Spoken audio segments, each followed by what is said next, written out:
আসসালামু আলাইকুম। আজ একটা সুন্দর একটা ভিডিও নিয়ে আসলাম। সারা মাঠ দেখেন, সবুজে সবুজ, ধান আর ধান। কত সুন্দর ধান আল্লাহ দিয়েছে। দেখেন মাঠে সবুজ আর সবুজ, সবুজ আর সবুজ, শুধু সবুজ আর সবুজ। কিন্তু এর মধ্যে একটা বিষয় আছে। এই যে আমাদের মাথাভাঙা নদীর পানি এই সাইড দিয়ে চলে এসেছে। এই দেখেন, আপনাদের দেখালে বুঝতে পারবেন।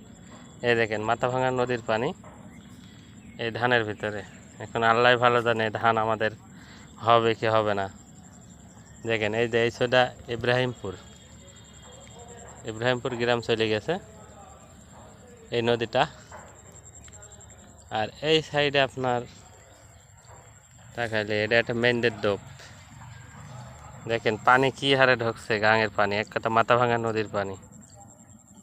এখানে বাদ দিয়ে আছে অবশ্য।